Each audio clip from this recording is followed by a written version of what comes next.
Hello guys, welcome to my channel study lifestyle. कैसे हैं आप सभी? So today we have BPCC 133 psychological disorders. इसमें हम टॉपिक्स देखेंगे। प्रीवियस ईयर क्वेश्चंस के बेसिस पे मैंने ये टॉपिक्स आपके टिक करे हैं, जो जो प्रीवियस ईयर में टॉपिक्स आ चुके हैं और जिन टॉपिक से रिलेटेड अब आपके आगे आने वाले पेपर्स में आ सकता है वो वाले क्वेश्चंस इसमें मार्क्ड हैं। प्लस इसका जो एग्ज़ाम है वो 50 मार्क्स का आपका होगा।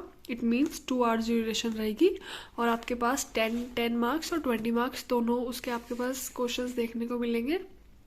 और आपका जो क्वेश्चन पेपर होगा उसमें आपको चॉइस भी मिलेंगी। तो स्टार्ट करते हैं। What is psychological disorder? Distinction between anxiety, fear and panic.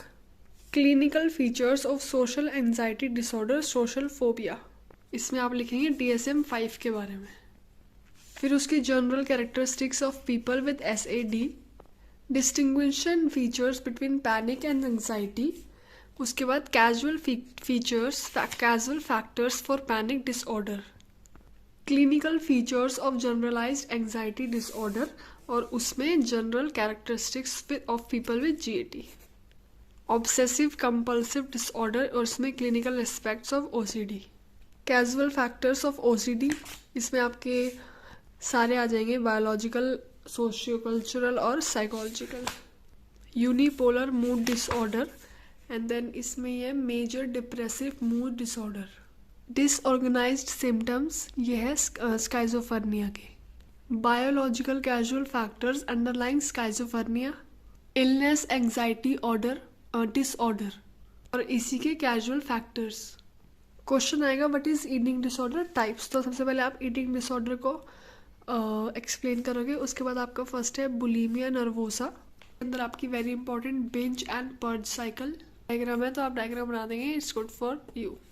एंड्रोक्सिया nervosa, तो ये दोनों आ गए ईटिंग डिसऑर्डर में। इसका 2-3 बार क्वेश्चन आ चुका है, तो इसको अच्छे से कर लेना। 10 मार्क्स का और 20 मार्क्स का किसी में भी आ सकता है। कॉजेज ऑफ ईटिंग डिसऑर्डर, इसमें आपके ना 2 आप लिखोगे बायोलॉजिकल में से, 1 लिखो सोशियो कल्चर में से और 2 लिखोगे साइकोलॉजिकल फैक्टर्स में से। Paranoid personality disorder, anti social personality disorder, dependent personality disorder. और जब भी मैं आपको डिसऑर्डर बताती हूँ ना, तो आपको उसके एग्जाम में कैसे लिखना है, उसको पहले थोड़ा इंट्रोडक्शन देंगे, फिर उसके सिम्टम्स लिख देंगे, थोड़े से उसके कॉजेज लिख देंगे। इस तरह से आपको एक डिसऑर्डर को एक्सप्लेन करना है। अगर आपको कोई केस स्टडी याद है जैसे बुक में दी हुई है, तो आप वो भी लिख सकते हो। आपका जो आंसर है ना वो अच्छे तरह से रिप्रेजेंट होगा और आपको अच्छे मार्क्स मिलेंगे। Obsessive compulsive personality disorder, paraphilic disorder, gender dysphoria, alcohol use and dependence disorder, important question है। Drugs use and dependence disorder, attention deficit hyperactivity disorder. ये दी हुई है टेबल जैसे आपको दी हुई है वैसे बनाएंगे। उसके बाद आपके इसके पास क्लिनिकल पिक्चर और ये वाली टेबल दी हुई है, तो प्रॉपर आपको इसको विद टेबल समझाना है। Major neuro cognitive disorder dementia. तो गाइज एक बात और, मैं आपको जितने भी वो बता रही हूँ ना डिसऑर्डर, उसके बाद उसमें आपकी सिम्टम्स, फैक्टर्स, बायोलॉजिकल, साइकोलॉजिकल वो तो आ ही जाते हैं।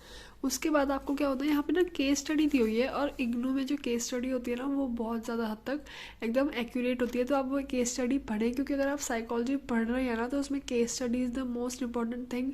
तो आप केस स्टडी को मिस ना करें, साथ में साथ केस स्टडी भी पढ़ते चलें, उससे आपकी अंडरस्टैंडिंग अच्छी होएगी और आपका जो एग्ज़ाम में आंसर है वो भी अच्छा होगा। दोनों चीज़ें हो जाएंगी, तो केस स्टडी को मिस ना करें। अब देखिए यूनिट नंबर 15 में क्या है, trauma and stressor related disorder. इस यूनिट से क्या क्वेश्चन आते हैं बेसिकली, व्हाट इज स्ट्रेस के सिम्टम्स, कोजेस और उसके किस किस टाइप के डिसऑर्डर्स होते हैं, बस।